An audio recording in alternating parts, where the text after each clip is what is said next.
Assalamualaikum warahmatullahi wabarakatuh. Bagaimana kabarnya anak-anak hari ini?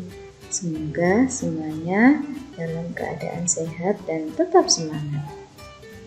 Sudah siap belajar hari ini? Hari ini kita akan belajar jenis-jenis usaha ekonomi. Tema 2, subtema 1. Kondisi geografis Indonesia sangat beragam. Ada daratan dan ada lautan. Kondisi geografis yang beragam ini menyebabkan beragam pula jenis kegiatan ekonomi masyarakat. Kegiatan ekonomi adalah semua kegiatan yang dilakukan manusia untuk memenuhi kebutuhan hidupnya. Nah, tujuan dari kegiatan ekonomi yaitu untuk memenuhi kebutuhan hidup masyarakat. Jenis-jenis usaha ekonomi. Yang pertama yaitu agraris. Yang kedua, peternakan. Yang ketiga, perikanan. Yang keempat, pertambangan. Yang kelima, kehutanan. Yang keenam, perdagangan. Yang ketujuh, perindustrian. Mari kita bahas satu persatu. Yang pertama adalah agraris. Apa kalian tahu mengapa Indonesia disebut sebagai negara agraris? Ya, sebutan ini disebabkan karena penduduk Indonesia banyak yang bermata pencaharian sebagai seorang petani.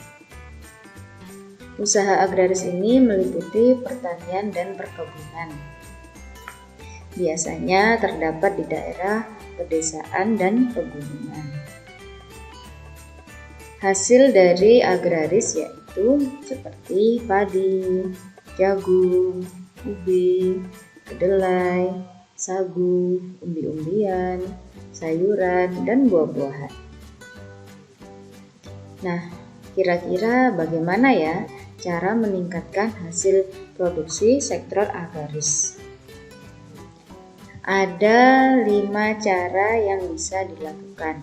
Yang pertama, intensifikasi, yaitu usaha untuk meningkatkan hasil pertanian dengan cara mengoptimalkan lahan pertanian yang sudah ada.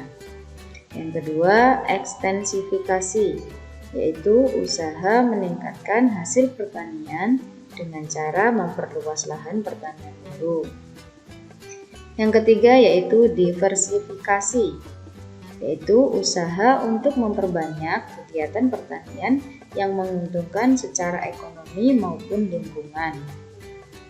Yang keempat, rehabilitasi, yaitu kegiatan penanaman kembali pada lahan pertanian yang rusak atau tidak terawat sebelumnya. Dan yang terakhir yaitu mekanisasi. Mekanisasi yaitu pengolahan tanah menggunakan mesin. Kemudian kita akan membahas tentang perkebunan. Perkebunan adalah kegiatan penanaman lahan dengan tanaman keras dengan umur lebih dari 6 bulan. Tanaman perkebunan mencakup tanaman musiman dan tanaman tahunan. Tanaman musiman berumur pendek, misalnya tanaman tebu, tembakau, dan rosella. Sedangkan tanaman tahunan berumur panjang, misalnya tanaman kelapa sawit, kopi, cengkeh, teh, karet, cendana, lada, dan kayu putih. Nah, hasil perkebunan di Indonesia menjadi komoditas unggulan untuk diekspor. Nah, itu tadi tentang usaha agraris. Berikutnya kita akan membahas peternakan.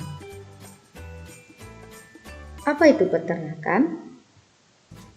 Peternakan adalah kegiatan usaha budidaya hewan yang diambil hasilnya.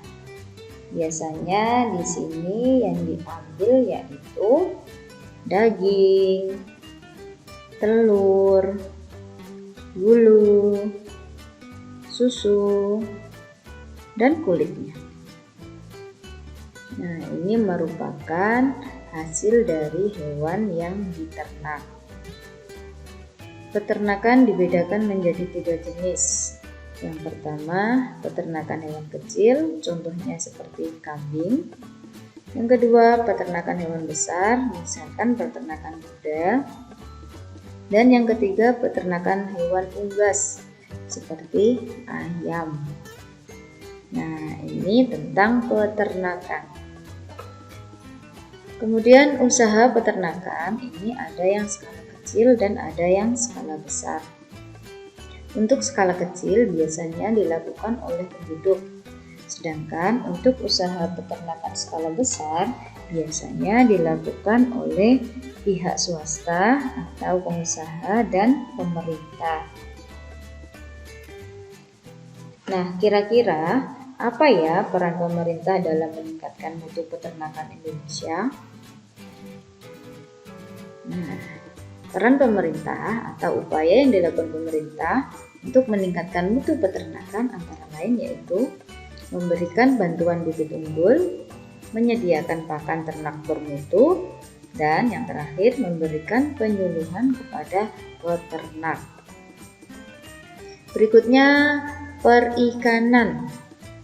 Usaha perikanan dibedakan menjadi 2. Yang pertama yaitu perikanan darat.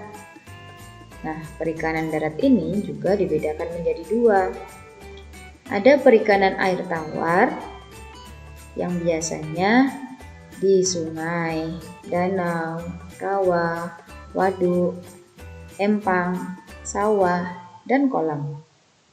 Jenis ikan yang dihasilkan seperti lele, nila, mujair, gurami, dan ikan mas. Selanjutnya yaitu perikanan air payau. Ini biasanya ada di tambak di pinggir pantai.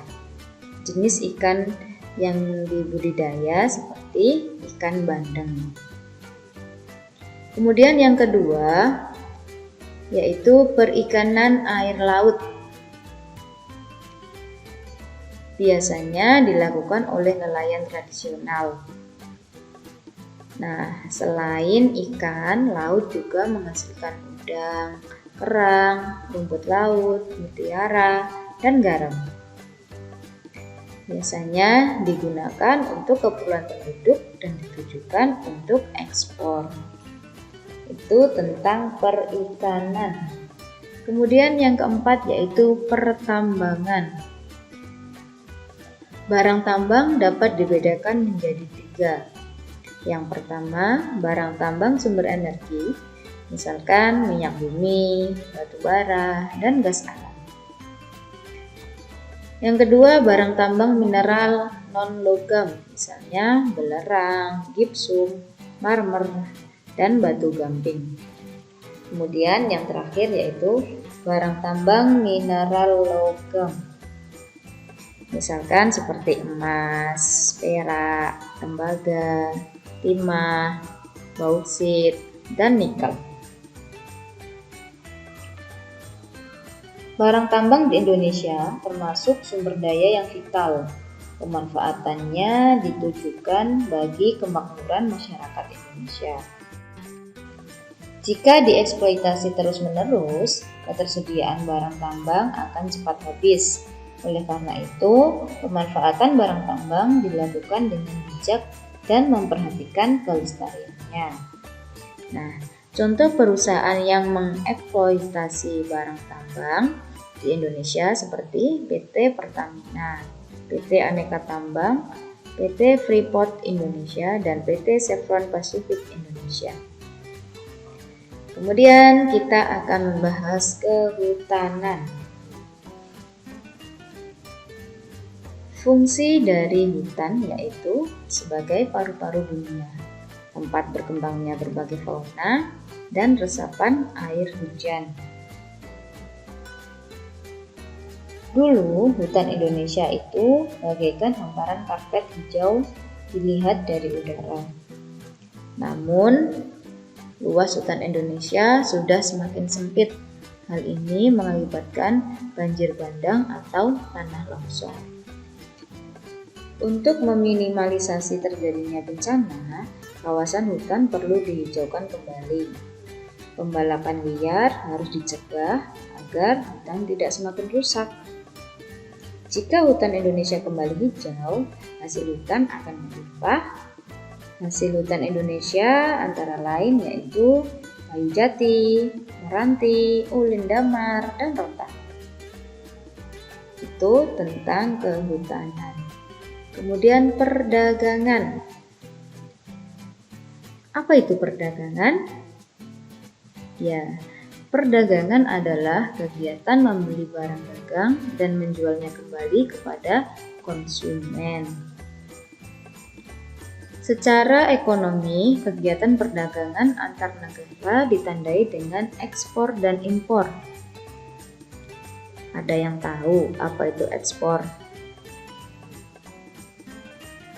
Ekspor adalah usaha menjual barang dari dalam negeri ke pasar luar negeri. Sedangkan impor adalah usaha memasukkan barang dari negara lain ke pasar dalam negeri. Yang terakhir, kita akan membahas tentang perindustrian. Apa itu perindustrian? Ya, perindustrian adalah kegiatan mengubah bahan mentah menjadi barang setengah jadi atau barang jadi. Usaha industri dibedakan menjadi 3. Ada industri rumah tangga, industri sedang, dan industri besar. Contoh industri di Indonesia adalah industri makanan, minuman, kosmetik, obat-obatan, garmen, serta elektronik. Itu tadi jenis usaha ekonomi yang dilakukan oleh masyarakat Indonesia. Selain itu, ada juga usaha di bidang jasa. Bidang jasa berkaitan dengan pemberian layanan kepada konsumen. Contoh usaha jasa seperti pariwisata, perbankan, keuangan, asuransi, kesehatan, dan hukum. Sektor jasa di Indonesia yang paling berkembang dengan pesat yaitu pariwisata.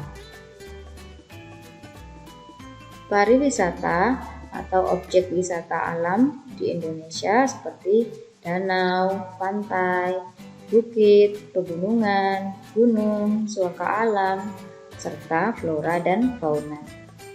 Untuk objek wisata budaya seperti kesenian daerah, upacara adat, keraton, dan candi. Usaha-usaha di bidang jasa pariwisata antara lain adalah pengelolaan jasa penginapan seperti hotel, wisma, dan losmen. Ada juga usaha penjualan barang cenderamata atau souvenir. Yang ketiga, penyedia jasa pemandu wisata atau tour guide. Dan yang keempat, penyedia jasa pariwisata dan transportasi atau tour and travel. Itu tadi materi yang bisa Bunda sampaikan.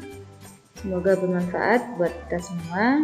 Bunda akhiri, wassalamualaikum warahmatullahi wabarakatuh.